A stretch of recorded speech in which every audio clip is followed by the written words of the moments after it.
Welcome to the Wood Chipper Podcast. My name is Dakota. This is my best bud, Evan. And this is episode 6, part 2, I think. If I'm not mistaken, I will correct it later. Do not talk to me about it. Alright. Today we're going to be talking about demons. Today's topic, demons. Oh, not just demons. And angels. We're talking about angels too. Angels. I'll be talking about the demons, you'll be talking about the angels. You know, we're pretty much opposite sides of the same coin. Yeah. If you know us personally.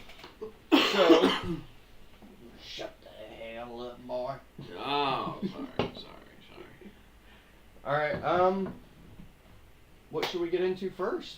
Should we talk about the Lesser Key of Solomon and, you know, Solomon and himself?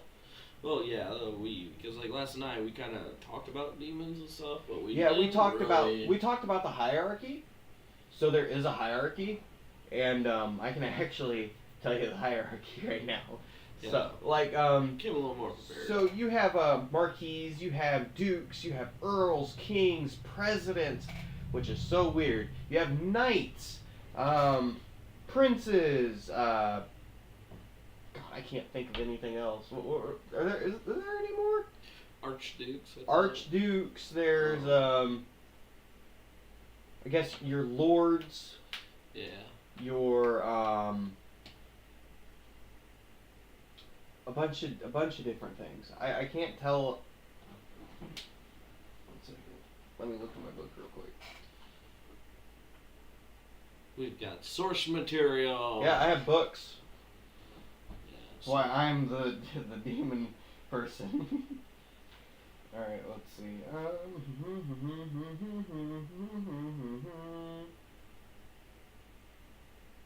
But to be honest, if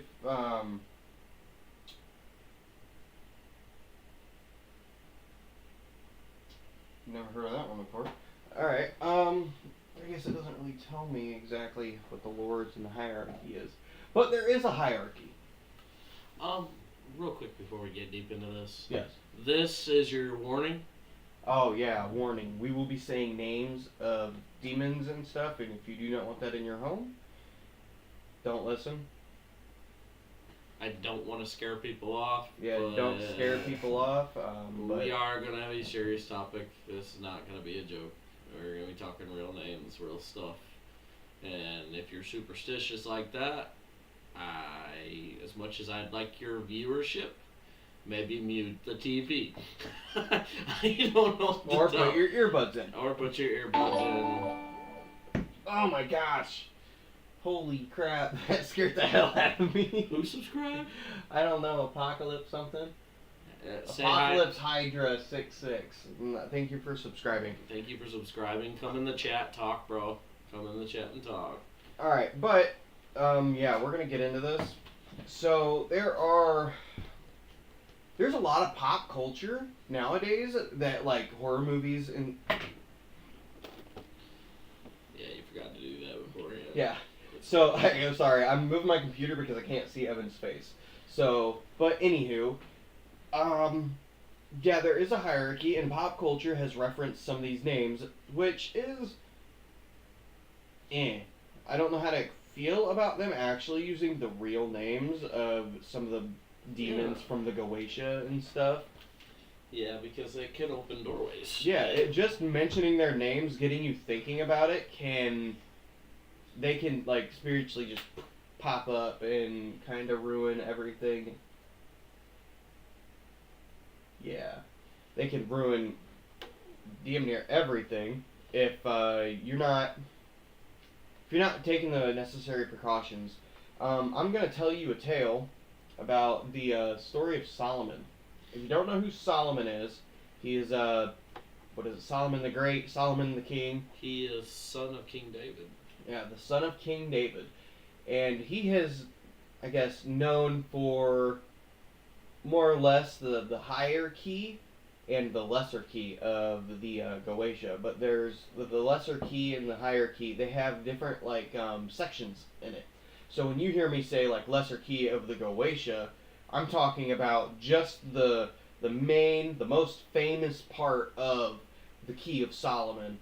and that describes 72 demons and how to allegedly summon them and bind them into a vessel of some sort. There is the Theagora Goetia, which is also a part of the Lesser Key. The Paulina, also the I'm probably gonna butcher this name, but the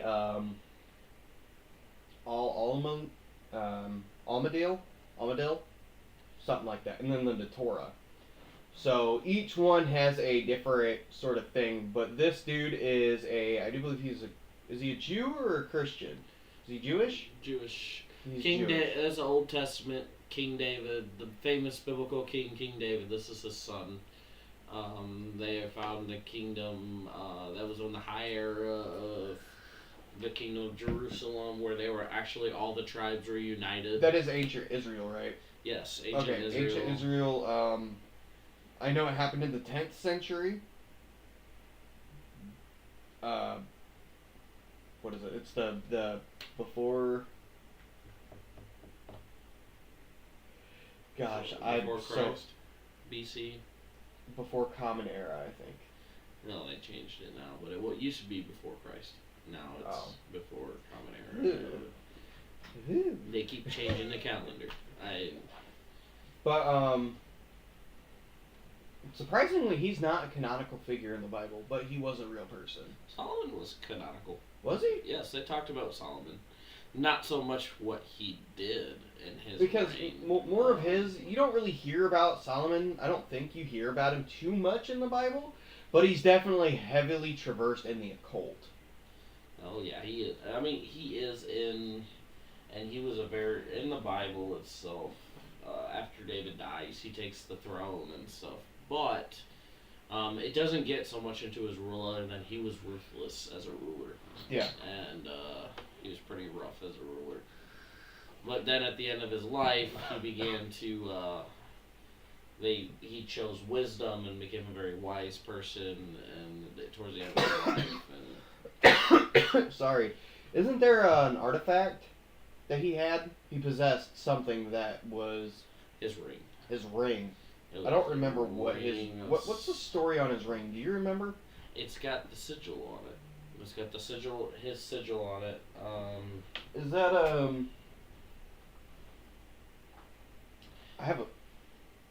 Is that his sigil right there? I think so.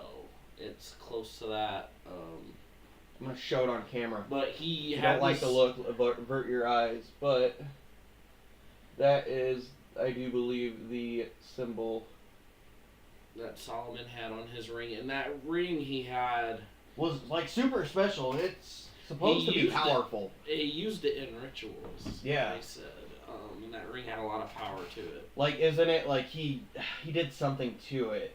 Yes. Like he would trap things inside. He of would it. trap a spirit. He would trap a demon or something to it, if I remember correctly. And he made deals with demons. Am I right? Yes, he would have demons do things for him, acquire things for him.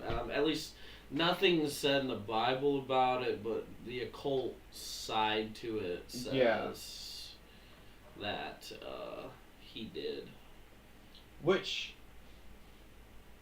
So the ending of the story, at least for his ring, I think when he got tired of it, he threw it into the ocean. Yeah, I don't remember. Like I don't remember what it is. It's unable to be found. Yeah, he like trapped a bunch of demons in this ring and then hucked it into the ocean or something like that. I'm not an expert on it. I never claimed to be, but this is just what I know. This is what Evan knows. But we're back down to 0 viewers. That's okay. We'll just keep going. Oh. But there is a myth and reality. Like the Lesser Key is not historical, but it is heavily influenced in, or it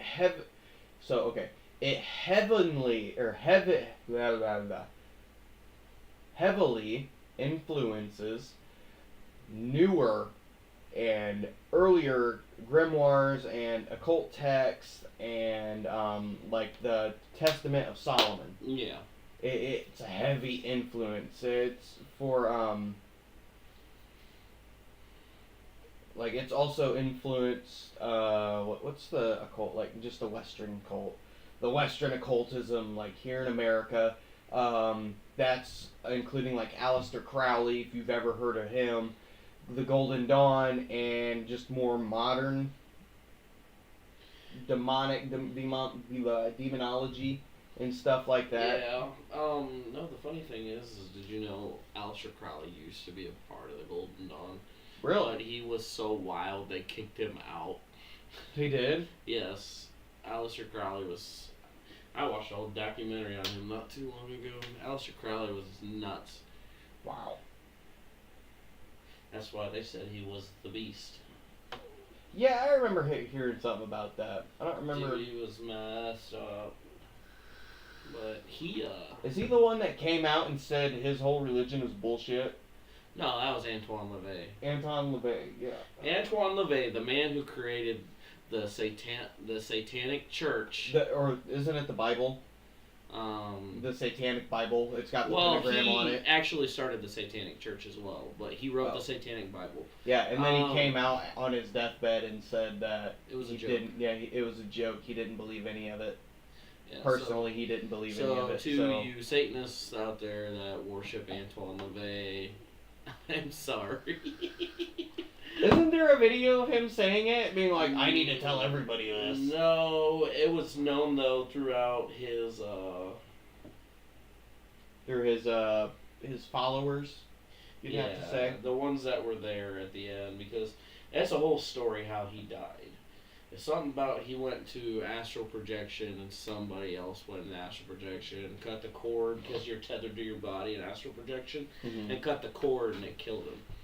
And then when he finally got to his body, it was the Pope. I don't know. I don't know. The story of the end of Antoine LaVey's life is crazy.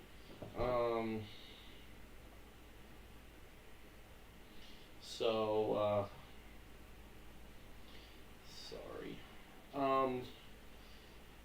He basically called his whole religion bunk, but that's still so fucking funny to me. But Aleister Crowley did not.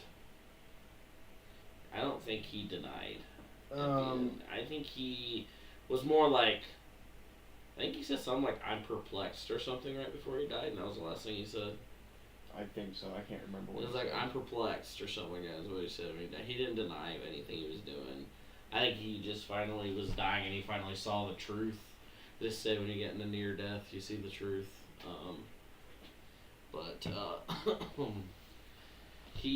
I'm trying to cover up the. I'm trying to cover it up, but man, it makes it so damn difficult to cover up. Okay, you're hiding the logos. Yeah, gotta hide the logos.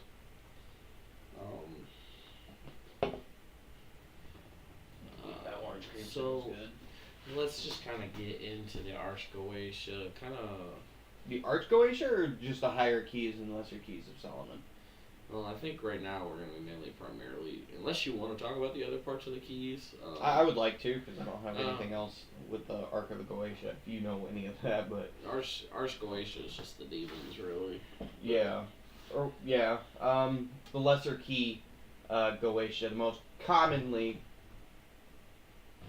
most commonly known, with like books like this, that has the list of all 72 demons of the lesser. And I think, doesn't it help you summon them as well? Yes, it tells you how to summon them and do all that. So if you ever want to learn. I do not recommend it, but go ahead. Evan doesn't recommend it. I recommend follow your feelings, but that's just me. But yeah, he had a bunch of stuff. At least with Solomon, he had a bunch of stuff. It wasn't just a ring. Yeah. I'm pretty sure. He had, like... There was other artifacts. I just can't remember right off the top of my head. I know there was a sword. Because that had his or I think it had the Star of David. It was like a claymore or something. It was like a oh God, I can't remember. It's been so long since I've seen a picture of it. Star of David? Yeah, it's got... Pentacle? Yeah, is that what it's called? The pentacle? Pentagrams are upside down. Pentacles are right side up, and if it has 6 on it, it has 6. That's the Star of David. Okay, so it was a Star of David, and it was like right on the hilt or something. I can't remember exactly, but I remember it was told to have like a red gem in the middle of it, or a red gem Is that somewhere. where On the it. Philosopher's Stone started? Yeah, that's. Yeah, I think that's where the stories because of they it. broke apart the sword and like shattered it because they had something very powerful inside of it. I do believe. Yeah, I think it's called the Philosopher's Stone. I can't remember. I'm pretty sure it is. Is the Philosopher's Stone part of the King David story?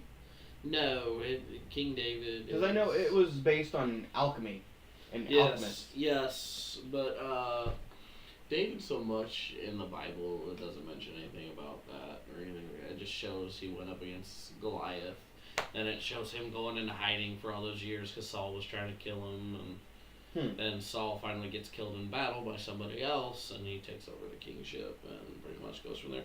And then it goes to how he betrays his best friend and gets his best friend killed so he could steal his best friend's wife, which was Bathsheba. Yes. Oh, Bathsheba goes into It's not a demon. What is it? The Conjuring. I'm pretty sure they said the one lady that was the crooked neck lady that was haunting the Conjuring house was named Bathsheba or something like that. Yeah, but I don't know how true that is. They said that was a little bunk, and They did. yeah, the families that actually involved was like, we need to apologize, and but besides that, no, Solomon, they say he wrote a lot of things, like you said, the other parts of the keys, and some have to do with angels. Yeah, the different parts of the keys and stuff. Hold on, give me a second. So as I said, you have the lesser keys, the Goetia, which is the most common, most famously known out of the entire set, I'd have to say. The Thurga, or the Thuriga Goetia, the Pauline, or Paulina, and then the Almadil, and then the Torah, are like the five, at least in the lesser keys. I can't remember if the Higher. yeah, if the hierarchies actually talk about it. I have read the hierarchy, but I do not remember everything that was in the hierarchy. Like I have a different. I know the differences. Like the hierarchy focuses on divine, holy magic, calls upon gods, angels. Emphasis on like light and prayer and stuff like that. Like purity rituals, stuff that will purify yourself. Which I know damn well he probably had to use after using the lesser key Goetia. From when we used because we both admit in the podcast before we practiced using the Arch Goetia and the lesser key ourselves, and yeah. Oh my gosh. And it's more, at least the hierarchy is more symbolic and philosophical. It's not, you know what I mean? It's not like a synthesized version like the lesser key is. Yeah. Because the lesser key is definitely more of an operational standpoint rather than a symbolic. It's more of a, all right, this is how you do everything, and the symbolic version of the hierarchy is more or less like it's what's shown. Well, it's because that difference there between those two books is, I think the hierarchy of Solomon, like you said, it goes into angels and stuff. That's where you talk with faith. You just gotta believe. Mm-hmm. The definition of faith is the evidence of something unseen. Yeah. Like you have faith in a God you cannot see. You have faith in that whether somebody's gonna do something to you or not, you can have that faith and know. It's a bird. It's a plane. It's a weather balloon. It's a weather balloon. It's a weather balloon. You can trust that the Chinese are not watching you. It's a weather balloon. Oh, they're watching you. So it's just it's more of a. Did I faith get into the standpoint. differences on it, on the lesser and hierarchy? Light magic and dark magic. And Yeah. practicalities. So like as I said, the hierarchy of Solomon is focused on divine energy and divine magic, where the lesser key is more involved in demonic summoning, calling demons under the Solomon symbol or the Solomon seal. I guess it's not a symbol; it's a seal. Yeah. But it's more It's got a hierarchy list in it. I know it does, but I don't know the exact.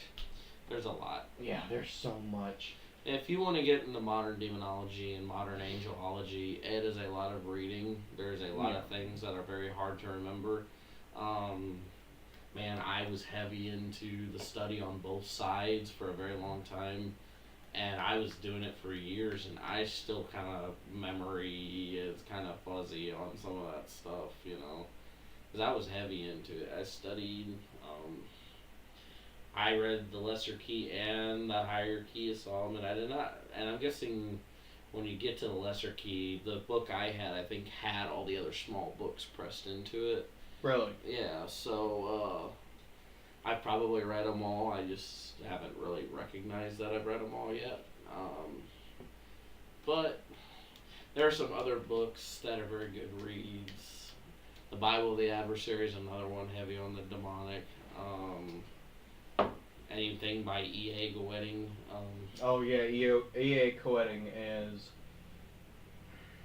He's really good. I don't know if there's a lot of controversy about him right now, especially. Yeah. I'm not gonna say the story because it's out there.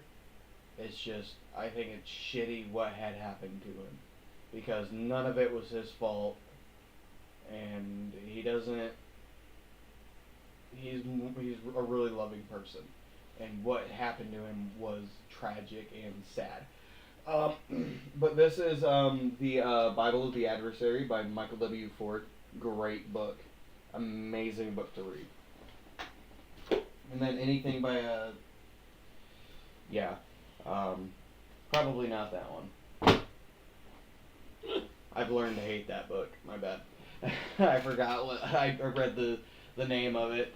What other ones do I have? Right, well, you got the Fallen Angels one over here. Who's that by? That's Michael W. Ford again. Yeah, Michael W. Ford, E.A. Goetting, a great reading and source material. If you do see yourself being a Luciferian or a demonologist or something, I would definitely highly recommend you learn, because you can read these texts and not do any of the things, but it's a great knowledge to how to protect yourself from certain things. Like it doesn't have just let's just summon demons and stuff like that. It more or less has like ways to help your life, ways to I don't know what I'm trying to say. It's good. It's not all bad. It's not all bad like Christians think everything's the devil. I'm not saying you do, but most of the people that I have encountered they say they're Christians, but they don't act like it. They go to Sunday once a week to pray and say, "Oh, just because I prayed, everything is all right." I don't really believe in that, but to each their own. Was there anything else you wanted to talk about? I mean, we can get into the hierarchy a little bit. Not particularly. I guess we can use the Watchers as a transition. Alright, yeah, we can use the Watchers. I don't know too much about the Watchers, so is the Watchers based on the Anunnaki? Kinda. Kinda? I don't know how fully. I don't know what all the ties are. But, so the Watchers, there is a book they found in the Dead Sea Scrolls called the Book of Enoch. And there's... Did you say the Dead Sea Scrolls? Yes. Never heard of that. Or actually, no, I think I have, actually. I think you've talked about it. The Dead Sea Scrolls are, they believe, missing texts from the modern Christian Bible and stuff found by Gnostic Jews in the deserts around Jerusalem and stuff. And there's many texts, like supposedly there's the Gospel of Mary Magdalene, the Gospel of Judas Iscariot. There's 3 books of Enoch, actually. What is it? What is that? The Judas what? Judas Iscariot. What is that? He's the man who betrayed Jesus. Oh. Yeah, okay. I thought it was like a book or something. But a lot of people are beginning to think that one is bunk. Really? The way it's written, it makes no sense. Because anytime Judas was ever mentioned in the Bible, it was never good. Really? He was always up to something. Judas. But in the book of Judas Iscariot, they paint him out to be like the greatest thing since sliced bread. You know, it's a narcissist trip. Like the story of like how the Romans portrayed themselves as they crucified Jesus or something like that. Say Right? we're so self-righteous. I'm surprised nothing happened to them. The Romans. Yeah, I mean the Roman civilization fell. I know that much. But I mean, like after they supposedly strung up Jesus on this cross, that nothing. Did anything bad happen to him? Like the fucking 4 plagues or some shit. Some of the soldiers began to, because there was an event during the crucifixion. They said the sky went black, because God couldn't look upon sin on His own Son, and as the sky went black right after Jesus died, there was a massive earthquake. Yeah, I remember the massive earthquake. And it shattered the temple. Some of the Roman soldiers that put Jesus on the cross and crucified Him fell to their knees and said, "We literally just killed the Son of God. Yeah, we God fucked help up. us all. We messed up." And they said the dead began to rise from their graves and walk around again. And yeah, there was a whole list of it. Really, I don't remember hearing that. But man, the Bible sounds kind of dope. But bathroom material. So there's some events that happen. I mean, obviously Rome eventually did fall, but I think Rome was permitted by God to do what it needed to do. Mm-hmm. Because also, if you've read the Bible at any capacity at all, it says when Jesus was coming in the triumphant entry, where on Palm Sunday he stopped and cried, and he was crying over the city of Jerusalem, how he wanted to take Jerusalem under his wing like a bird takes his babies and does that, but it can't. 70 years later, there was an uprising in Jerusalem, and Rome tore down Jerusalem, and that's the fall of the Second Temple. And that's how the Second Temple fell, and now we're waiting for the prophecy of the Third Temple to be fulfilled to start. And what is the Third Temple? Where is that located? They're saying it's going to be right where the Dome of the Rock is right now. What's the Dome of the Rock? Where the Muslims built funny enough, right where the Second Temple was standing. Isn't that big black stone that they, what is it, Asmada or... No, that's over in Mecca. Oh, okay. So in Jerusalem, it's where the Second Temple originally stood, and the Muslims put a temple there on top of it with a giant golden dome on it. And they say that's where Muhammad ascended to heaven, and the Quran, and so technically the Golden Dome has to fall first, and then they're gotta build the Third Temple, and the Antichrist is gonna build the Third Temple. He's gonna make it happen, and sorry, I've read a lot of Revelation, so I know a lot. That book I have studied scarily amounts of time, and yeah. So they say the Antichrist, and they will sacrifice 3 red heifers. The red heifers are already in Jerusalem. And those are cows, right? Yes. And these red heifers have to be without blemish. They have not been bred. They obviously, perfect health condition and everything. Their bloodline has to be pure. Funny enough, there are 3 pure red heifers right now in Jerusalem. They've been following it throughout the news. Has any of them died yet? Nope. Good. But they're talking about sacrificing them soon if they haven't already. But that is a prophecy in the Bible about the 3 red heifers. It was brought up in the Exodus, I believe. Okay. And that's how they consecrated the first temple. It was through 3 red heifers. But no, we're kind of off track now. So when you get to the Dead Sea Scrolls, they found 3 books there called the Book of Enoch. Enoch 1, Enoch 2, and Enoch 3. Really? They number them? Yes. Enoch 1 has to talk about the fall of the Watchers. Yeah. Enoch 2, I think, was about the prophecy where Enoch witnessed Jesus I believe, if I remember correctly. And the third one is like a philosophical. And those two were written. The second two were written long after even the crucifixion. Now the first one was written pre-Jesus. Yeah. It was pre-Christ. And what that story is talking about is God sent these angels. They were called the Watchers. That was the name that they were given. And Watchers still exist to this day. Not every Watcher is tied to that. That was just a title this group was given. And they were supposed to observe mankind. They weren't really supposed to interfere. And this is when they taught humans how to build weapons and armor and yes, swords, shields, bread with women. Yes, or so people. Right as I was going to get into it. Sorry, I kind of ruined it for you. Spoiler alert. I'm sorry.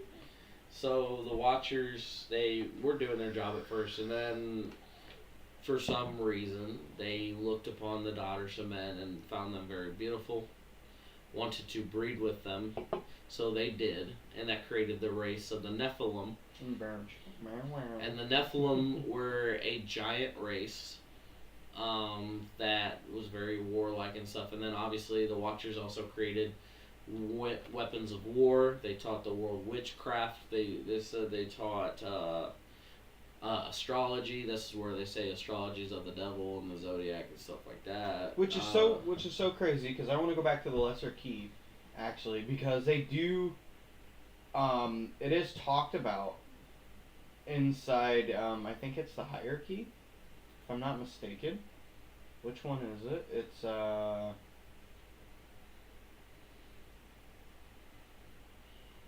Hold on, give me a second.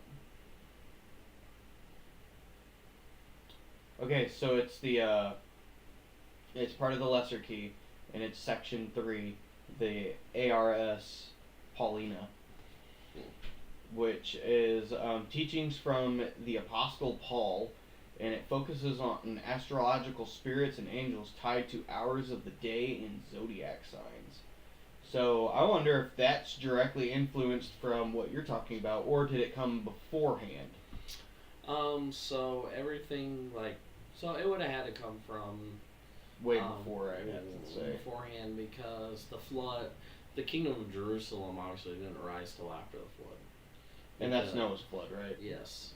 So Enoch, just to keep going on so you know the preface of the Watchers. Yeah. Enoch was a man who supposedly walked literally with God. Like God was physically walking with him and talking with him daily. And Enoch had God. Morgan Freeman just walking down the beach. God was there speaking to him and told him that he was sending the archangels, obviously the archangels, Archangel Michael, Archangel Gabriel, Archangel Raphael, and then Archangel Uriel. Yeah. And was going to destroy these Watchers because they have corrupted humanity. There was a reason why the flood needed to happen. Was because they said the Watchers corrupted humanity so much to the point, and this is coming from a biblical sense. If you don't believe in the Bible, you might have a differing opinion. But according to the Bible, that these Watchers had corrupted man so much to the point that if God, and we can argue, I'll give you scripture later on, that God needed to flood the earth for a reason. Because man was so corrupted, it was to the point where nothing could be saved. We were about to become an abomination of a race. We were terrible. Like I said, when the archangels came down to deal with the Watchers, we tried to breed them and have sex with them.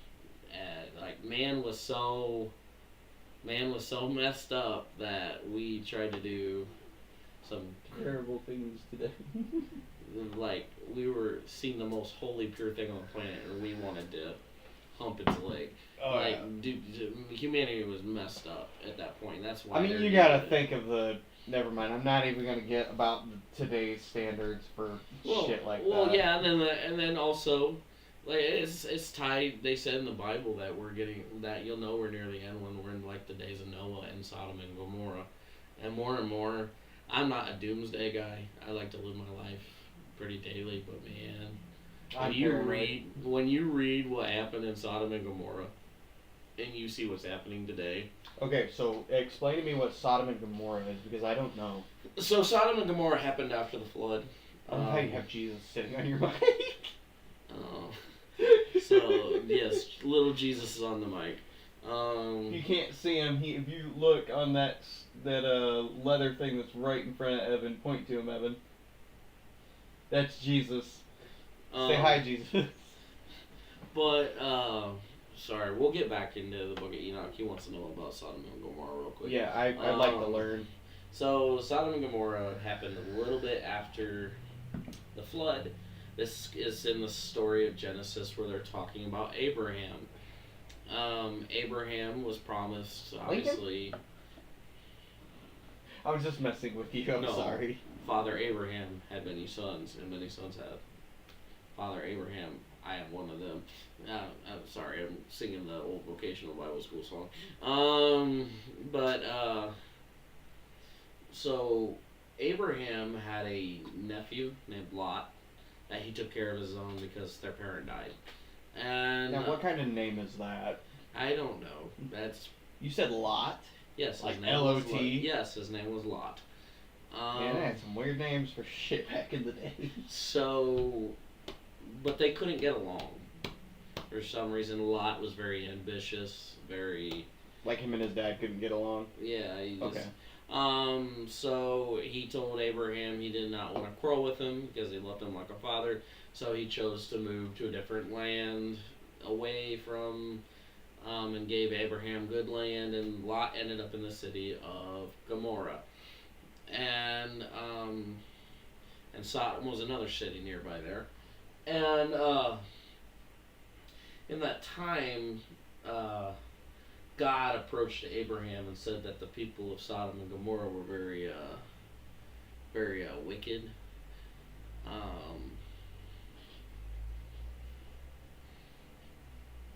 I can't hardly read that.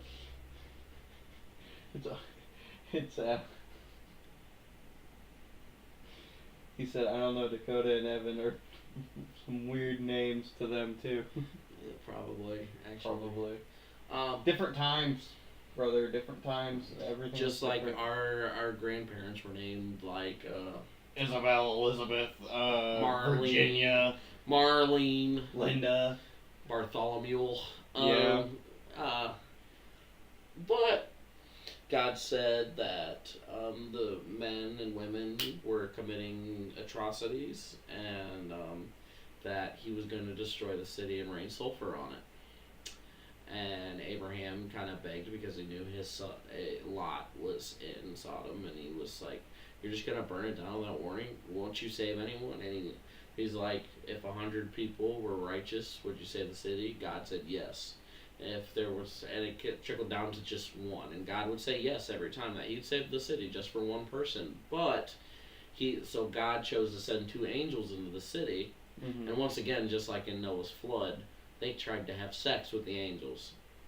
So God permitted Abraham pleaded with God to also get those angels to get Lot and his family, because Lot has a family now, and a wife and kids, 2 daughters. And so they see the city's going to be destroyed, so they go and get Lot, and Lot listens and he leaves, and as he's leaving, the angels tell him not to turn around. He said anyone who were to turn around as they escape the city would be turned into a pillar of salt. Funny enough, women just never... I'm kidding. I don't even know don't even want to know what you were going to say. Lot's wife. Was she turned into salt? She turned around and turned into a pillar of salt. What was the turning around, like just turning around to look at them, or? Turning around to look at the city. Oh, so you're not supposed to look at the back. city. You're not supposed to look back. You're supposed to just keep moving forward. And funny enough, I think that's also symbolism in our lives. When something's happened, don't look back, just keep going. Like, that's why the damn sea is so salty. So Lot's wife was turned to salt, and he was obviously in despair. and Lot had they were worried because his daughter. This is really messed up. They were worried because he had no sons. Mm-hmm. So his daughters got him drunk and raped him and impregnated themselves with him. What? Yes. And that is the end of Lot's story. Okay. Wow. It was pretty dark. But now let's get back into the book of Enoch. Okay. So God sends the archangels to start destroying the Nephilim, and they begin to do so, and they get it to a point, and God then says, I'm going to flood the earth. And then obviously... This is where Noah comes in, right? This is where Noah comes in. Okay. But... Jim Carrey. Um, is it Jim Carrey? No, it's not Jim Carrey. Steve Carell, I thought. Was it Steve Carell? Steve whatever. Carell? Yeah. I don't know. The dude from, what is it, The Saturday Night Office. Live? Or Saturday Night Live? No, The Office. Oh, yeah, The Office. I forgot that was one But... of the things. In that time, Enoch ascends to heaven. He does not die. He actually gets called up to heaven by a bunch of angels, and that brings in Noah's flood, obviously. Two of each animals, Evan Almighty. Yeah, that's the movie, I think. Is it? Yeah, I'm pretty sure that's what it's called. Probably. I believe it. He does nothing but watch movies. So I believe it. But, so yeah, they get two of each animal, the earth, and then technically, this is the ark of Noah's Ark is actually the prerequisite and symbolism for salvation.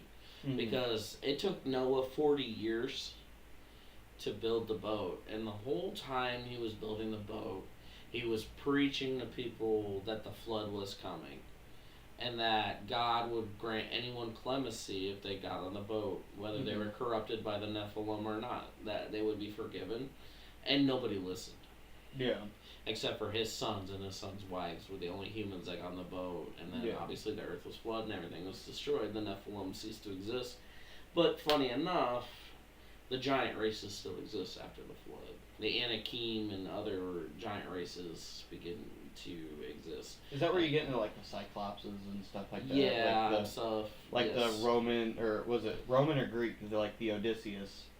Because that's the one thing that I was wondering. The time periods of when these things happened, like when the story of Odysseus actually came to fruition, the story of Noah, when that actually came to... I want to know the timeline to see if, the flood... Oh, so if the flood happened in... What was it? Because they said, this place is the world, even though it wasn't the whole world. Well, actually, funny enough, there are multiple stories in multiple countries all around the world. Just getting a random flood? Of a flood event. And not necessarily... There's thoughts of when the time period was. No real truthful answer, really. There's science behind it, just like there's science with the Moses part in the sea. Okay. If you actually go to the Red Sea, and they actually took some submarines or something down there in the Red Sea, where then Moses parted the sea. There's Egyptian chariots all over the bottom of the ocean. Really? And there's a giant scorch mark on the beach where they believe that's where God rained down fire to keep the Egyptians away from the Hebrews as they were leaving Egypt. And so, and you can still see the rock where he split and made the water come out of. I'm very curious if they took a elemental sample. I'm not sure if they did or not. That would be one of the things that I would collect just to see if it was oil or if it was like some sort of gas, because I don't know how you'd part the Red Sea unless the tide was just super low. Like science, like not like saying like he had the powers and all that stuff, but I'm saying from a science standpoint on it, I want to know. Oh yeah. What caused that? If it's like if they're like, oh yeah, there's a mixture of like zinc, iron, and other metals that come from like asteroids and shit, or like meteorites. Oh yeah, that's definitely talked about a lot. That's one of the one things I know really with wanna Sodom and Gomorrah when they said they were gonna burn Sodom and Gomorrah, somebody actually discovered the sites, The what? the sites of Sodom and Gomorrah. They Oh, have actually okay. been discovered, and there's sulfur all over it, Hmm. like little sulfur balls that look like they rained out of the sky. Now here's a question: if God does something like that, and it's more of a, because it's smiting, pretty much, right? I wonder if it gives off the same smell as it does when demons do their thing. It could. The thing with what happens in the Old Testament, a lot of the times when everyone's saying God's being ungrateful because he just destroyed a bunch of people, he was actually warned them about a million times beforehand. Like, don't do it. Don't do it, don't do it, don't do it. He would send prophets, he'd send a million things. Just like Noah's flood, he sent Noah to preach that there was a flood coming if people didn't change their ways. Yeah. And nobody listened. Does that mean I'm a prophet because I tried telling everybody that the world might end soon? I don't know about that. That sounds a little blasphemous to me, but I'm just messing with you. But that would be a cold day in hell before I say, "Hey, Evan, listen to me. God's talking to me." I'd be like, wow. Wow, what happened to what you? drugs were you on? So, just keep myself on topic here. There's many instances in the Old Testament, just cut it short, where God is, I've given you a warning 1,000 times and you won't listen. Yeah. And sometimes that means go to extremes. Mhm. But when it came to the end of Noah's flood and stuff, they captured some, not all of them, some of the Watchers. Obviously, all the Watchers that were involved with that particular group were cast out of heaven and can't go back to heaven. But some of them were specifically put in chains and taken to the prison, and that was Azazel, I think Samyaza, and there was I think Barkeel and a couple others.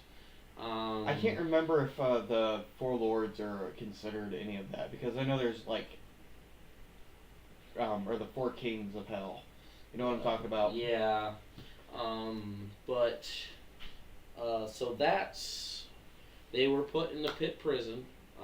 They say that those might even be the same angels that are under the river Euphrates, that when the river Euphrates dries up, they'll be released and allowed to destroy the world. Keeping it cool. Keeping it cool. Ending global warming. No kidding. So they were put in a bondage, and they are now heavily evolved. Like most demons, they're different from demons, but they are punished like demons are, because they're still considered angels, just fallen ones. Or you can do occult rituals with them. You can summon them. You can. Obviously, they don't have a physical body to manifest, but they have a spiritual body that they can move their essence from, and you can do occult rituals and summon them. We have summoned fallen angels before in our practices back in the day. Which that begs the question: are they really trapped if you can do that? Well, or are they released as of this point, and we just don't know because we don't have any text on it? It's debatable. That's something you can debate and debate and debate. Because you're spiritual, just like the devil. Some people say he's in bondage, yet in the book of Job it says he's allowed to roam the earth to and fro and do whatever the heck he wants. So it's debatable. But then if you just want to go from Watchers to straight angels, they're just like in hell, there's a hierarchy in heaven. They mirror each other. They will always mirror each other. And they don't all look the same either. No. Be not afraid. You know what I mean? Like there's one where it's just a big floating eyeball with a bunch of wings, like in a circle, like almost a helix. Oh yeah. Circling around it. I can't remember the name of it. You want to talk about demons looking scary? Angels are scarier. Be not afraid. But so once again, just like in hell, because hell is just the darker aspect of heaven. without God. Hell will always try to copy what heaven's doing. So you've got orders. You've got the highest order, which is the seraphim, the cherubim, and the thrones. The middle orders is going to be your dominions, your virtues, and your powers. And then your lowest orders are going to be principalities, archangels, and angels. Even though I don't necessarily agree with archangels being part of the lowest order, and this is debatable, and what Bible you read, who you listen to, what denomination you are, because Saint Michael the Archangel is a seraphim, and has been described as a seraphim multiple times. And the seraphims are the ones that are the closest to God's throne. They sit around the throne of God constantly. Technically, Lucifer was a seraphim. Yeah. He was around the throne of God. He was the chief of the angel choirs. Like, he was the top dog. He was in charge of all the choirs of angels and stuff. And then, obviously, if you read the Bible, you know what happens.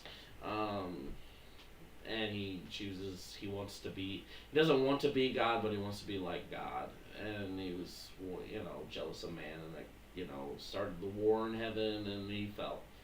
And then the cherubims are sometimes described as the creepy floating babies, with the little wings. They're creepy. The little arrows that they use. Isn't Cupid or no? Cupid's a story, isn't it, or just a myth? I mean, I guess you can consider these myths, but plus Cody. Hi, Cody. Hi, Cody. I don't know who you are, but hi, Cody. I think it's his son. Son? Yeah. Nice. Nice. But the cherubim, obviously, are floating babies.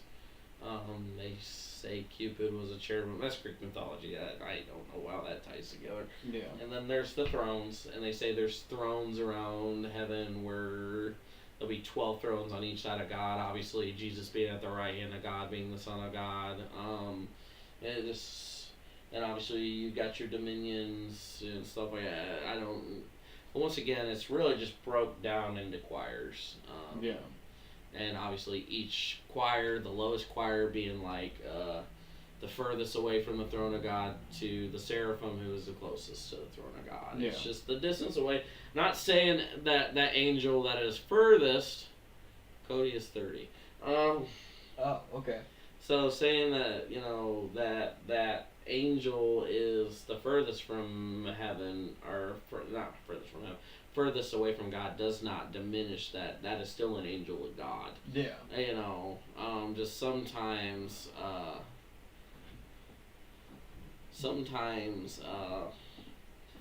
those angels, like, he'll just send a simple angel to do what needs to be done, you know what I mean? Yeah. But sometimes it depends on the just like demons, the extremity of the measure. God's really trying to get your attention. You're gonna get the dude with the 6 wings, the rings floating around, 1,000 eyeballs, 3 heads, going, "Be not afraid. I keep thinking about need that. You to listen to me." I keep thinking about that one movie. What is it called? Interstellar. Yeah. I think that's what it is, where he goes to the future or something through a black hole, and then comes back, and it's like the first couple. Spoiler alert! If you've never seen this, but the damn movie's been out for like 7 years. Interstellar's great. Interstellar is a great movie, but there's a scene in there where it's just a white light just running to the little girl on the side of, and like while she's in a truck, and it just says, "Be not afraid," or "Don't be afraid," and she just screams at it. I can't remember if that was the robot or not. I'm not sure, but no, sometimes, I mean, like, an angel is not gonna, like, demons are gonna give you things you want. There's a price usually. Yeah, there's usually a price. There's an exchange. But and mostly, if you don't want to sell your soul or something, there's offerings and stuff that you can do for these things. I mean. Yeah. I don't know. At this point, I believe everything's like just energy. But with angels, what it is angel is a title. not a name. Mm-hmm. The angel means messenger. Usually, that is an angel will be sent to you. God's trying to get your attention. Yeah. In the Catholic belief, it's a little bit different. They, how do I word this right before I anger every Catholic? Because there's a few Catholics that watch this podcast. I know them personally. Mm-hmm. Is that they're not necessarily praying to the angel. Mm-hmm. They're asking for guidance or protection or something like. You pray to the Archangel Saint Michael, or you pray to the Archangel Gabriel. It's so crazy because if you look at like Luciferianism and Christianity or Catholics or whatever the name of what was that? Did you hear that? Dude. Was that thunder? I hope that was thunder. If not, we're about to see a big flash of white. Yeah, dude, that was kind of sketchy sounding. Because that like shook the whole house a little bit. Probably someone's truck backfiring off in the distance. Probably, but no. Go on with your point. What was I talking about? You're talking about the similarities. Oh, so there's so many similarities. Like you offer prayer for angels and stuff. That's technically still, I don't want to say worship, but you're asking for guidance. You're asking all this stuff. And if you look at Luciferianism, you pretty much are doing almost the exact same thing, just a little bit differently. Like, there's so many different connections. Well, Right. there's differences, but there's a lot of similarities with it. And you could also think about it as this, like, maybe if you want to get technical, maybe it's just flipped. You know what I'm not saying, like, flipped as in, angels and demons, they're completely separate. But what if they're not? What if the I can't talk today. Never mind. It's oh god, I'm trying to think of how to say it, and it's so hard to think of how to say it. But what if it's like the one theory me and you had a long time ago, where you think religions are just the same energy, the same entities, but they wear different masks? That could be true. Like, what if Michael wasn't actually Michael anymore, and he switched to Lucifer? I don't. Like, if it's just, if you really want to think about it, oppositely, like, in contrary to each other, like, that's the hierarchy. Like, it goes back to the what did you say? You have the legions of hell, you have the kings, the lords, the princes, and then for Christianity you have the archangels, what is it, the seraphim? The seraphim? I mean, they're always gonna mirror each other, regardless of what happens. Which is so crazy how they mirror each other like almost perfectly. And there's debate. Obviously, the Christians are gonna say it's because they're demons and they're trying to be like God, so they're copying what God does. Yeah. But it's a big debate, really, with the angels and stuff. Like I said, angels are technically messengers. Says that, and eventually, in the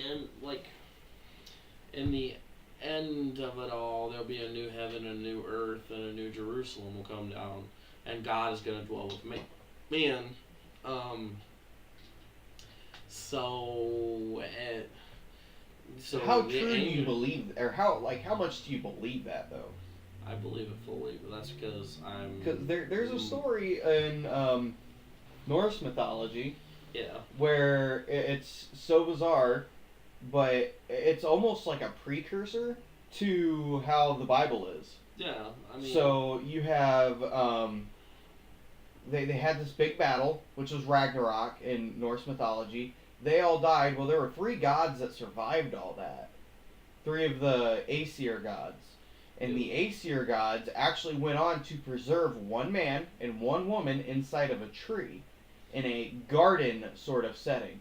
Now, what does that sound like to you? Oh, yeah. And I unfortunately do not know all those answers. You don't know the mythology behind that? No, I know that. I read the end of Ragnarok. I studied up on it. It was what? what's his name? It was Tyr, I do believe. I think Tyr survives. Tyr was like the main one. He was the one that took over after Odin had died to Fenrir. Thor's sons technically survived, I believe. Did he have sons? Yes. I can't remember. It's been a minute. I can't remember their names. They were in the God of War game, but they died in the God of War game, which made no sense because I don't think those were actually real. I don't think he had any sons. Yes, did he have sons with Sith? Yes, he did. Okay. Because there's also not only that, there's the resurrection of Balder. Yes, Balder. So Balder, the light, the one that was accidentally killed with mistletoe. Yes. And because he was immune to everything else, everyone loved him, every being loved him, and as he died, what was the story? He was poisoned with mistletoe. Yeah. Some sort of way. That was like the only thing that could harm him. Because they were doing like jokes and shit, and Loki ended up switching out one of the regular arrows with mistletoe arrows. Yeah. And that's what killed him. And I can't remember who shot that arrow. I think it was it wasn't Heimdall, was it? No, I don't know who shot it. I thought Loki shot it himself, but no, he tricked someone into shooting him. I'm trying to remember. It's been so long. I've read all those stories. I'm just trying to remember. Yeah. It's been so long since I read them. But it's debatable. And that's unfortunately the thing about faith. At the end of the day, your faith is your faith. Yeah. And until you get to whatever afterlife you believe afterlife is, that's when you're going to get your answers. It's something that, whether it's heaven or whether it's you're going to Valhalla or if you're going to the fields of Elysium, whatever it is, unfortunately you don't know till you get there, and it leaves a lot of confusion because there's so many faiths here on the world, on the earth. There's 1,000 or plus different faiths, even from the old religions and new religions. Now, we now have a new religion, which is Christianity, but you just take Jesus out of it, called New Age, and that's where the manifesting and the stuff is. Because technically it works, because when you pray to God, what you're doing is trying to manifest something. So it does work, and if you read the Bible, magic works too. It says that it's just not of God, but magic does work. It's real. And so it boils down to faith, really, what you want to believe. I'm more of a Christian belief because of the experiences I have had, where I have asked God to step into my life, and He did, and my prayers were answered. Some people don't get their prayers answered, which is unfortunate. I don't know the reasoning why. Maybe the person was closed off to receiving the prayer, or that, God just wasn't ready to give them the answer. There's so many different things, and unfortunately with angels and demons, you can't believe in one and not the other. You know what I mean? Yeah, it's two sides of the same coin. They're the same. You can't. The greatest trick the devil ever pulled was making everyone exist that hell wasn't real. Remember, everyone think that hell wasn't real. Yes, and that it he was didn't all exist. Fake. Yeah. And that he didn't exist. So they're the same side of the same coin. Same thing with, like, if you're gonna go into Viking mythology, Helheim is real, Valheim is real. All these things are real. If you fully believe in it, you got 100% faith that it's real. It's real. I mean, actually, Valheim is not real. That's a video game. Well, there's realms. Yeah, there's realms. There's Niflheim. There's Jotunheim. There's Asgard. There's Midgard. Oh God, I can't remember all of them. But there's like 9. Yeah, there's the 9 realms. I thought about Helheim, Niflheim, Svartalfheim, the land of the dwarves. Yeah. Yeah, I can't remember all of them. Not as well as Triverse as I used to be. And then the Greek mythology, you've got Olympus, Then you've got the cosmos for the constellations. They say the spirits of those are alive in the constellations, like the what is it? The dude, the hunter in the sky, and some of the other ones. I can't Apollo or something. Yeah, like the actual constellation names. They say the spirits live in there. They Especially also say angels live in there. Yeah. Like there's a bunch of different. The angels actually in the Bible, when the angels are described, like a mass of them, they're called the stars. Really? Yeah, like they're mentioned as star. But then you've got Olympus. Then you've got the Tartarus, the field of Elysium. There's so many different realms in Greek. Yeah. And then obviously Rome was a copycat. If you want to know what Roman religion is, go and read Greek religion and just change a couple names. Yeah, it's pretty much the same damn thing. I don't think I've ever seen it. any difference. It's just instead of it being called like Hades, it's the name of a planet like Mercury, or it's weird. It's funny how they had the names before. Did they? When did we discover the planets? That's really what I want to know. Was it during the Romans? Like that's where they came up with the whole, because they have Mars, Apollo, or Venus, a bunch of different ones. I can't remember. I'm not sure when the first planets were discovered. Science. To the one science nerd who's working at Little Caesars, give me the answers. We pray to you, O science god of Little Caesar. I mean, he would know, Little Caesar. But no, that's pretty much what these things tie down to. Angels, demons, and stuff like that. It's faith. Yeah. And, maybe what you consider a demon in a Christian religion, you might consider a jinn in another religion, or something like that. Or spirit, evil spirit, or yeah. It's really all what you believe. But not, for my experiences, not all demons are like the demons from like Insidious or The Conjuring or anything like that. No.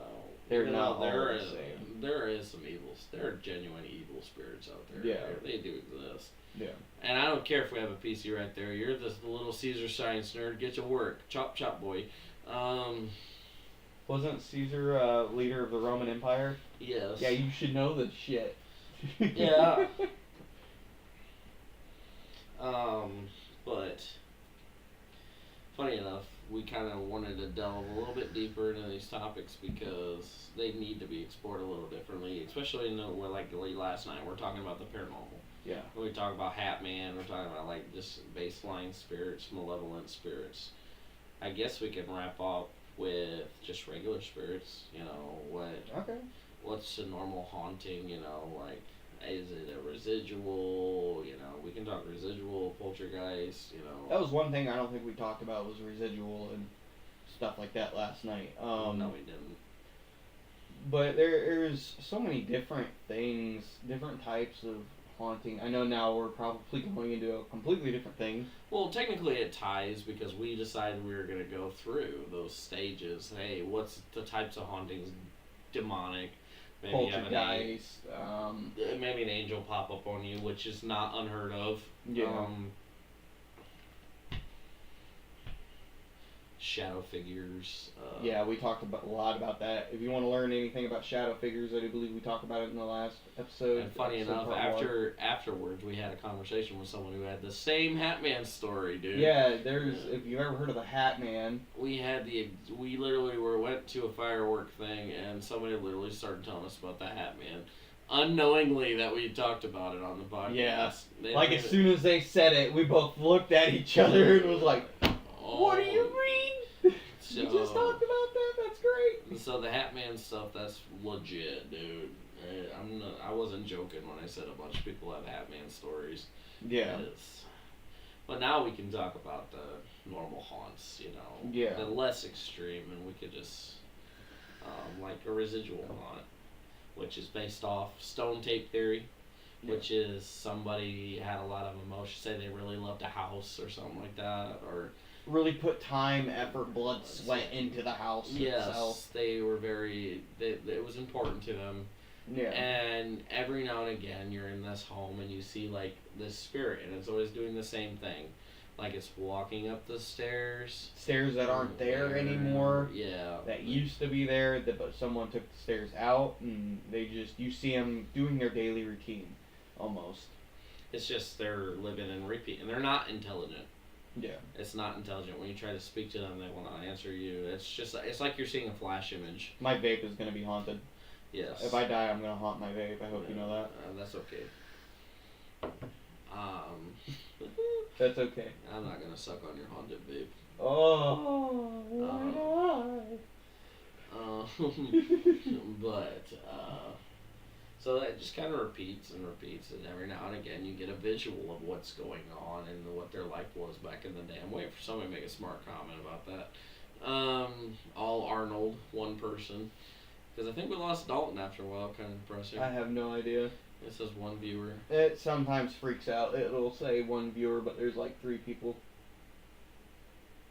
Burning your vape first chance I get. Yeah, you can try. That thing would be so haunted. I'm gonna cast it in iron so you can't mess with it. Yeah. Unless you got a forge, but that's pretty hard to make. Yeah, it is. So that's your. Sorry, I'm so tired. Wake up. Gotta put on a little bit of makeup. Why'd you put the keys upon the table? Table. You wanted to blast furnace. Yeah, you're gonna pull out some shit from Minecraft. Bro's gonna get a blast furnace. Hey yo, that's funny. You're gonna go raid a small village for the blast furnace. That's funny. While burning the village down at the same time, because I know that's what Arnold does in Minecraft.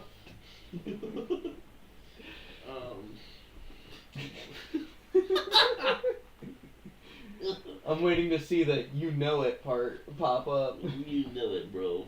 I think it's weird that some of the chat is going straight to us, but it's not going to the actual stream. That's pretty weird, but I don't know. That's all there on my phone. I just popped it up out of curiosity. oh really? Okay. Maybe it's Yeah. just different on our screen. Weird. Interesting. And I then, have to fix that later. I'll rewatch the podcast later and see what it says. So then, when you go from residual haunting, we got to intelligent haunts. I know we probably should have prefaced this from the beginning, but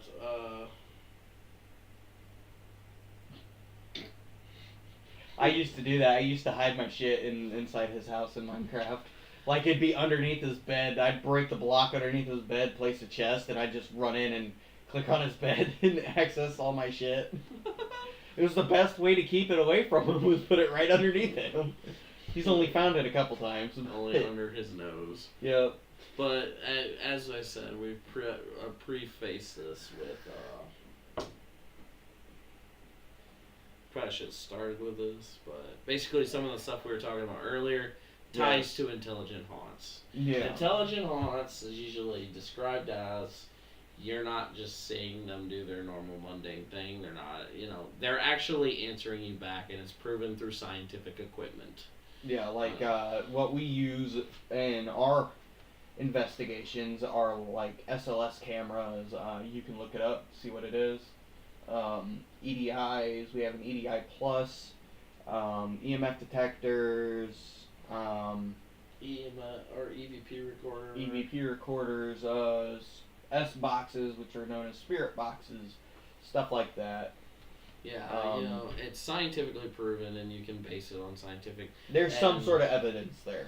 And it cannot be debunked. Yeah. It's not just you're not seeing a shadow figure because the light's a certain way. Or an EMF trap, which if you don't know what an EMF trap is, it's like in a basement, because basements have old copper pipes, which do put off a little bit of an EMF spike. So you could be walking around a basement full of copper pipes, and it'll freak the hell out because it's picking up all the electromagnetic fields coming off the copper pipes, which if you ever have been in an EMF trap, you can actually feel it.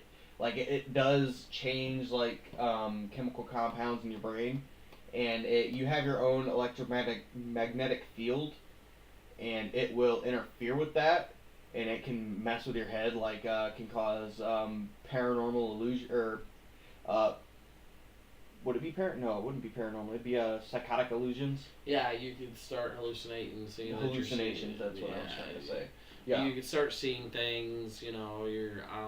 I've been in one. In the second investigation I ever did, the whole basement I was in was a EMF trap, and I started seeing stuff out of the corner of my eyes that weren't there, and like there was no proof that there was anything there. It starts to mess with your head a lot, and Schizophrenia? No, no, not that. no, It's really not I mean, schizophrenia is just your whole day-to-day life is that. But no, this is just when you go down inside. Like as I said, copper pipes are one of the main it may give you a little contributors. bit of brain fog as well. Yeah, it'll give you brain fog really bad, and it'll really mess with you if you're not dead set on a certain task. The longer you're exposed. Yeah, the longer you're exposed, the worse it is. That's why some people they'll be like, "Oh my, I know my basement's haunted," but it's just an EMF trap. Yep. Or there are different EMF traps like what is it? The ley lines. Oh, you're talking about natural occurring electromagnetic phenomenon on the Earth? Yeah, ley lines. Yes. Ley lines. Damn, you smart. Ley- You said that pretty good. Ley lines. I love ley lines. I would love to investigate on a ley line. Do we have any around here? Probably. I'll look it up real quick. They're very hard to. They're hard to find. Man, we need to do an episode on ley lines. Maybe next episode we'll talk about it. Because I want to talk about the pentagram of blood and some of the weird events that happened on the pentagram of blood and some of the other stuff. We have something called Indiana Sun Temple Ley Line, which is near Cambridge City, Newcastle, and Mounds State Park. Mounds is haunted. It's dude. right underneath Grant County. It starts in Madison County, goes through Henry County, and then what is that? It's Wayne County. It looks like. Mounds is messed up, dude. That's where there's a bunch of Indian burial grounds there too, which is kind of. Oh, Mounds State Park. Yeah, that's a bunch of Indian burial grounds, so that's even funnier. That's on a ley line. Yeah, so it looks like we have a pentagram actually here in Indiana. Oh, we do have a pentagram of It blood looks in like Indiana? it. I'm trying to figure out if this is Indiana or not. It's not the real pentagram of blood. It's No, just wherever an Indiana Memphis is. one. Memphis, Indiana. I think so. But that's so weird. So there is one, and I guess that ley line goes into like Tipton, Howard, and it goes up. Like it goes straight up the map, straight through Indiana. Like that's where the start of the line is. Or there's something called the summer solstice sunset and the winter solstice sunset. I don't know where that is, but Ley lines are interesting because they're naturally occurring. They're just parts of the Earth because Earth has its own electric moment. Obviously, yeah. that's how we get our orbit and stuff, and the gravitational field around Earth is from the Earth's own electromagnetic field. So it's going to be naturally occurring, and the activity in those spots is a lot more heightened. There's a lot more activity in those areas. Things happen, and when a negative thing happens on the ley line, it supercharges that negative feeling and activity on that. Yeah. Not necessarily even demonic, like a murder or something, like a very famous murder, like JFK murder is on the pentagram of blood. Really? Yes. It's part of the grassy knoll? Yes. The pentagram of blood goes through where JFK was killed. There was a mass shooting in another, I think Columbine was on it. There's some other stuff. And it's so bizarre because there's a lot of, like, if you've ever heard of the mega city theory, Yeah. where all these cities are eventually going to start, like the massive cities are going to keep on expanding outwards and Yeah. outwards, and eventually they're just going to envelop other towns Yeah. into it just to make it bigger. And then all the there's a couple of them Yeah. that have had the start, but if you look at how the roads and everything are positioned, there's symbols inside the roads. And that goes back to, I want to say, the Illuminati, the Rothschilds, The and Masons. yeah, the Masons and stuff like that. And it's very, I'd have to say, very interesting on just the symbols that you can see, because eventually you don't even know you're looking at them until someone highlights it, and it's like, oh, why is there a big ass pentagram that goes straight, you know, like Across the this? United States. Yeah, And every time at an intersection, a very bad event has happened. yeah. And then there's the ley lines. There's a lot of hauntings on ley lines. So there's one out in Oregon where they're directly on the ley line. Oh, that's where my cousins live. I'll have to warn them about it. It Ask has them if they've seen anything the spooky. I think it's Oregon, where you can literally stand in a house and you are completely sideways and you can lean against the pressure of the force field. It's so cool. Yeah. And you can roll a ball uphill because the electromagnetic frequency is so strong. You can roll a ball uphill. Yeah. It's pretty cool. You want to take a break for a minute? How long will we go on? Not long. Just quick piss break. Um, Water getting break. Yeah, we can take a quick break. Alright. We're going to take a quick break and we'll be right back. Alrighty. That's gotta be thunder, dude.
Okay, welcome back to the Woodchip Podcast. If you're new here, I'm Dakota. This is Evan, and we're going to be talking about paranormal things. Best thing I can tell you as of right now, because Weird. yeah, We've Um, we've been going. we've been going for a little bit, and so you talked about residual haunting and the stone tape theory, and um, let's get into intelligent hauntings because I really want to dive a little bit deeper into that. I mean, there's there's like different types of haunts to where it's not like demon or anything. It's just old lady died, and I guess that wouldn't. It all depends.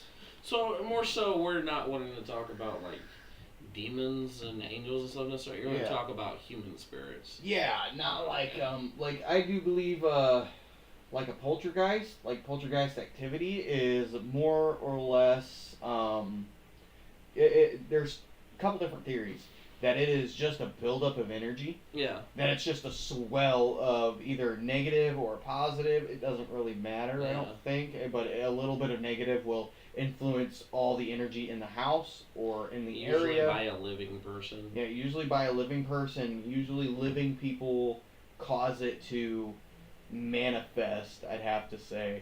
Um, so I guess you wouldn't call it a, because it's not intelligent. I wouldn't say it's not an intelligent. Poltergeist is not intelligent. Yeah, it's no. not an intelligent haunt. It's mainly just energy. But there are different things like it's not. It could just not be intelligent, or not like spirits. Or no, energy. Okay, so it is. It could just be on a swell of energy. But then there's also another theory to where it's not just energy; it's like a conglomerate of spirits that are just together, and since their energy is just mixing through the house, Right. you know what I mean? They just kind of combine, And it just gets really strong. and that's how I feel. Now here's a connection. I don't know how outlandish this connection sounds, but Legion. How Yeah. Legion is a conglomerate of a bunch of different demons. And that could be poltergeist activity almost. You know what I mean? Yeah. But I'd say that's more of the lines of intelligent hive mind sort of haunting. Like, Yeah. but it's very hard because some demons will just say, "Oh, we are Legion," even though they're Yeah, not. like They're we just said last night. You're just trying to scare the crap out of you to Yeah. keep you in fear. It's yeah. But no, talking about human intelligent hauntings, what if, I think the biggest thing is maybe there's multiple reasons why it could happen. Maybe that person did something in their life and they're not ready to move on. Unfinished business. Or they didn't know they died, like they died so quick they don't realize it. Mm-hmm. Their vengeful spirit, which I guess would be more like a unresolved business type deal. I feel like what was the one you just said before that one? I don't know, I died, pretty much. I feel like that contributes to residual hauntings, like a lot, because if they don't know they're dead, they're gonna keep going about their natural life, Yeah, but still, or some. their life how it was. Yeah, but like I said, a residual they're not going to answer. There's been some times where we've been, and it's the hardest question to ask. Do you know you're dead? Do you know you're dead? And when you hear I'm not dead or no, yeah, and that has it's happened. like, oh fuck. I just broke your. Yeah, you know it. And I know sometimes, like the one we did at Grant County, they said that they didn't. One of them said they didn't know that they were dead. I do believe, Yeah. right? I can't remember which one. Dale knew he was gone. Yeah, Dale knew. But there Dale- was one that was in. I don't want to say it wasn't the basement. It was like the lower level, one of the lower levels, like the second floor Yeah. to this place. Yeah, in that middle floor where it's kind of like hotel rooms. Yeah, was it a hospital at one time? I thought it was. Like it was an old where they kept I all was the told patients and it stuff. was an old hotel, and the famous John Dillinger stayed there. If you don't know anything about mafia in Indiana, John Dillinger was a famous mafia man. They said he stayed there. He stayed at a lot of places. I know him and Al Capone stayed like that was their way to get away from the city and stuff. When they had to lay low, they would come to Indiana. They had a bunch of houses. Yeah, they did, especially around here. Yeah. Well, I'd have to say up towards, or a little bit closer to like Akron. You know what I'm talking about? Where that is? The thing is, John Dillinger was around here. My great grandfather had a story. Or there's a house there. Are you talking about Arthur? Yeah, Arthur Franklin Mapes, my grandfather, great grandfather. He So on Main Street, if you pass the railroad tracks, there's that house with the kind of weird garage thing to the sidewalk. That used to be a barber shop, for a long time. And my great grandpa was in there getting his hair cut, and John Dillinger walked in there and got a haircut, and then left. And then they said they'd spot John Dillinger up in Rome City all the time. Obviously, he didn't really commit crimes here. Yeah, this was his lay low spot. Yeah, because back in the day, Chicago PD ain't gonna chase you down here. Yeah. They're more worried about what's going on in the city right now. Yeah, they're not gonna be down here. But so John Dillinger was around here a lot and was in the town of Kenneville a lot. Actually, there was a story of I don't know how true it is, but remember the old lady that came and helped you when you wrecked your bike? Yeah. Her dog back in the day actually got shot by that dude. By John Dillinger? Yeah. Apparently he came around the corner or something and was like, I don't know if he was walking, driving a bike, or riding in a car or something, but he had stopped at their property and their little dog ran up and started barking, and he just pulled out his pistol and shot it and said, "You shut that dog up right now or I'm going to kill it." And they didn't shut it up, and he ended up shooting the dog. Huh. And I don't know how true it is, but that's just how the story goes. I do believe it was John Dillinger. I think. I think it was him. Capone was in Rome City a few times. You can tell where his houses were. Oh yeah, because didn't we investigate? Or well, I guess we did investigate. It was a buddy of ours. His name was Franklin. Yeah. And he actually had a mafia house because he had one of the big old doors that had the big metal iron, the thing that would lock the doors in case the cops came, and you had a little slit in the door that you actually opened up. And I don't remember if they said if they moved in that there were a bunch of holes that were patched, but it was never painted over, so you could still see the circular outlines of like boom, boom, boom, boom, boom, boom of, I don't remember if they ever said that. Yeah. Or if that was even coincidental. I just remember Franklin telling us about it. Yeah. So. But no, there are mafia ties around where we live here. But the thing with the residual hauntings is also, what if like you were murdered or and you just weren't ready to go yet. Maybe you wanted vengeance. There's so many deep things about the residual, or not residual. Sorry, I'm tired. The intelligent hauntings that could. There's so many reasons, but the human spirits are here.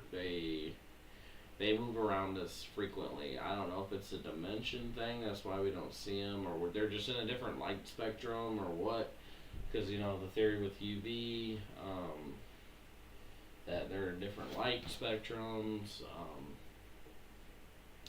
but, especially with infrared, you can see some things on infrared. Yes, you can. Like... There's a lot you can see. Is that your phone? Yes. Okay. I was like, why is the house vibrating? This house is old. Everything vibrates. Yeah. You're getting messages, bud. Someone wants to talk to you. No, it's all good. Sorry. Come join us on the podcast. Jesus down. Oh no. Jesus jumped. You killed Jesus. He jumped. But really with the intelligent haunts, I think it's very interesting because, like, it's not like residual haunts where, they're just kind of locked in this endless loop. Like, the intelligents are like, oh yeah, I can. It's not like how residual haunts are, where the theory is where they see the building or the place that they died in, where they were most at, as the same as they did when they were alive. Like Yeah. nothing has changed. That's why there's stories of people walking up stairways that don't exist anymore. Is because that's residual. But like the intelligent is like, oh yeah, I can see you painted my wall blue. That was really cool, and you fucked up Or my house. You Thank messed up you. my house. I can't stand you. Yeah. And this is my space. Get out. You know, Yeah. There's so many instances of that, and but there are. There's I'll- also intelligent residual. You ever heard the those about those where so they see it as it's their house and from the time that they were in, but they still see you. Huh. They recognize you, or they don't recognize you, but they know there's someone in my house that's not supposed to be there. So that's where you get the angry old man spirits and stuff. Is that what letter? Yeah. Yeah, get out of my room, I'm playing Minecraft. Yeah, there. But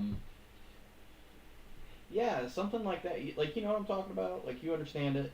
Somewhat, yeah. They can tell that something is in their home that's not supposed to be in there, and maybe they're seeing us walk through the walls.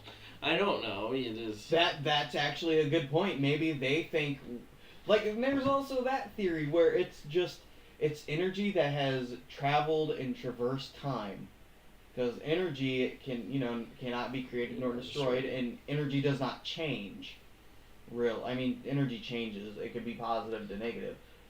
But what if, like, there's something on this table, like, let's say my vape was in the same place as an old vase or vase or whatever, and I get angry enough, I smack it, and it goes flying across the room, and that same vase, 20 years before I was even born, or, like 40 years before I was born, they see their vase go flying across the wall. Like there's a whole interesting theory there that energy is just there, it's stored, and it traverses time, and you know what I mean. Almost kind of like mirror universes. Yeah. It's like a mirror, like there's a whole there's a universe it's a conspiracy theory where there's a universe coexisting with ours at the same time where we cannot see each other and interact. And isn't it like ass backwards? Yeah, Like they're moving backwards through time technically. Something like that. Yeah, it's random. But then I don't like I hear that theory, and I'm wondering, well, if they're moving backwards in time, how do we know, like, maybe right now I don't exist in that universe, or you don't exist in that universe, or it's part of the universe where we haven't met yet. Yeah, universal theories are crazy. It is. Like, I can't comprehend the theory of a backwards universe. Like, they're moving backwards in time. So, how would you technically know that if, the further we get from the time we discovered it to their time now, where it's like, oh, it's gone back like 40 years compared to when we've seen it. Like, yeah, how does that work if we are still technically in that universe? Like, unless it's like, oh, our death day and our birthday, like, seeing it like that, I don't know exactly how It's a weird theory. It's not one I've looked into deeply. I more so heard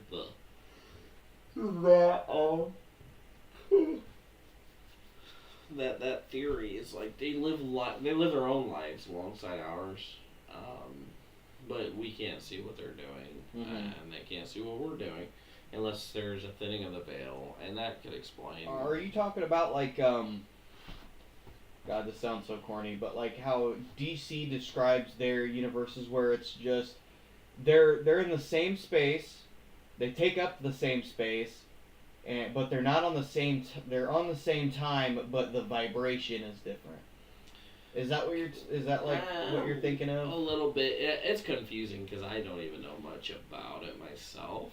Yeah. Um, That would be a good way to explain it. Is just we're all vibrating at different frequencies. vibes, bro.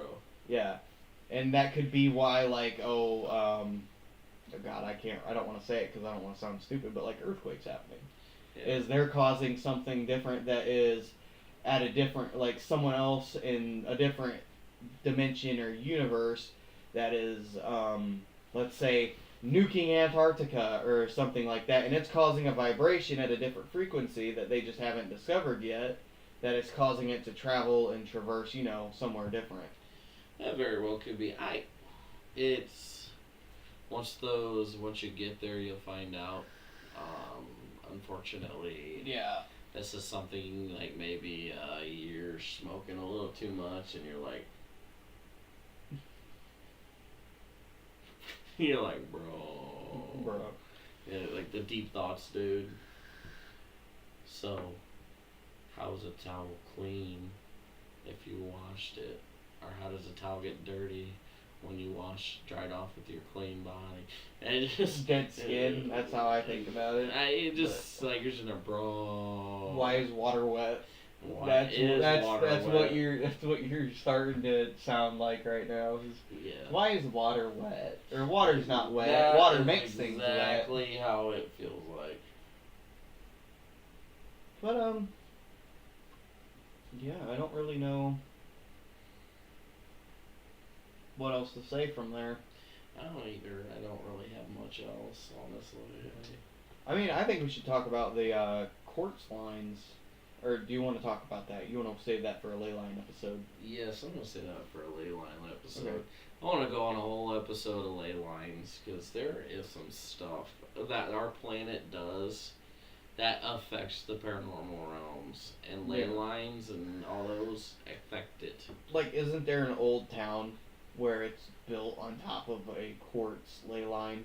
I believe so, and quartz can trap energies and stuff. And Yeah, that's create why in hauntings. like Um, some religions like or I guess not religions but beliefs like practices like Wicca and paganism, Norse paganism and stuff like that, they use stones to cleanse and clear energy because as I said, I believe that energy cannot be created nor destroyed, and that is a law of the universe that has been, what was it, Isaac Newton, not Isaac Newton. yes. Was it Isaac Newton? That was one of Where the energy laws. cannot be created nor destroyed, but it can be moved and transferred and And- stuff like that. And there's stuff in the earth that, like certain rocks and stuff, can create a field to push an energy out. Yeah. Um, Like, didn't we test it on some quartz that I used to practice with, and it actually popped up a little bit of an EMF field for a second? I think so. I think we tried. And that was like the most bizarre thing that we ever had. Because that was like super weird. I think so, if I remember correctly. But yeah, with most rocks, because a rock, it says it in the Bible. rock. It says this in the Bible, dude.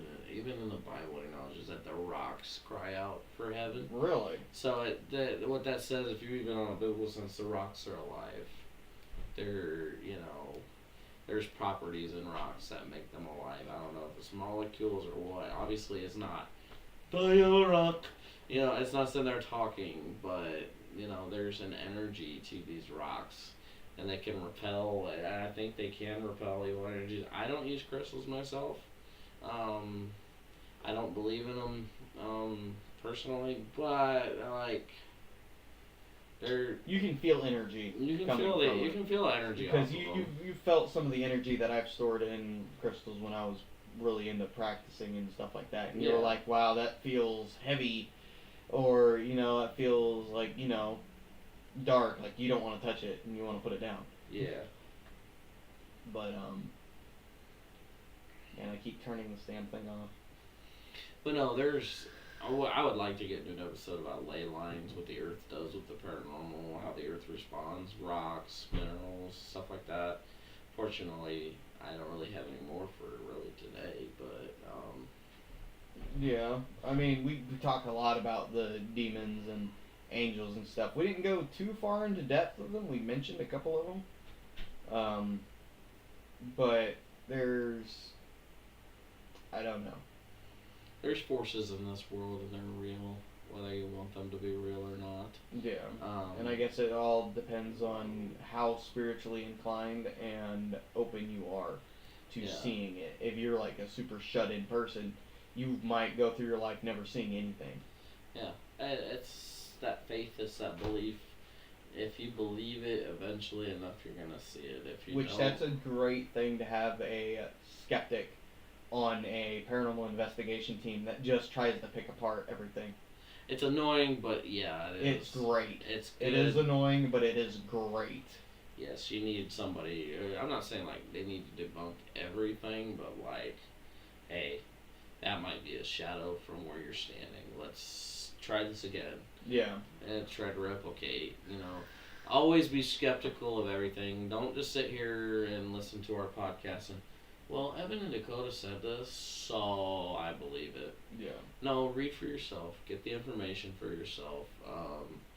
I am as much as even I am studied on things, I'm no master at it. I'm not even close.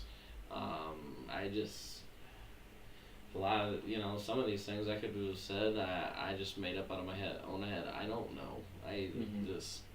It's so, always think for yourself, read for yourself, study these things when we talk about them, challenge us on them, so if we are wrong about something, we can correct it and move forward. I am not against constructive criticism either.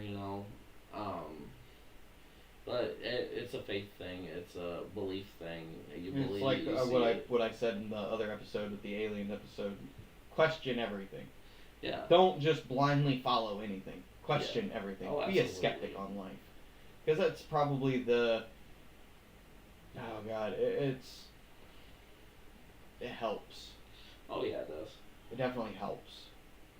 Especially if you can see like a pattern in certain things. It's like, wow, why is there a pattern? Like, you know what I'm talking about? Oh yeah.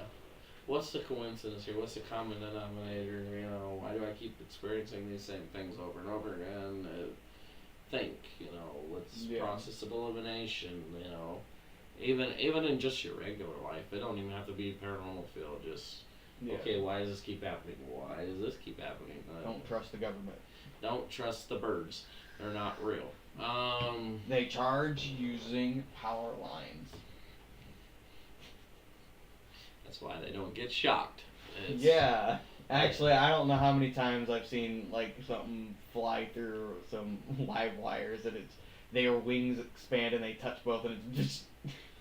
It's hilarious. It is not hilarious. It's sad and tragic. But that's about all I've got. Yeah, I think that'll be. I think we'll wrap it up right there. It's just time We've to been do the streaming blow. for almost 2 hours, so Yeah.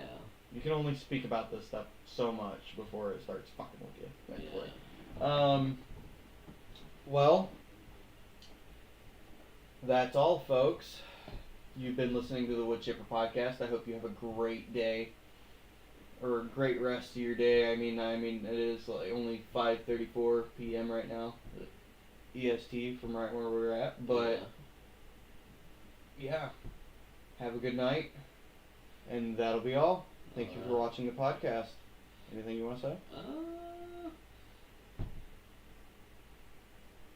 Make today great, I guess.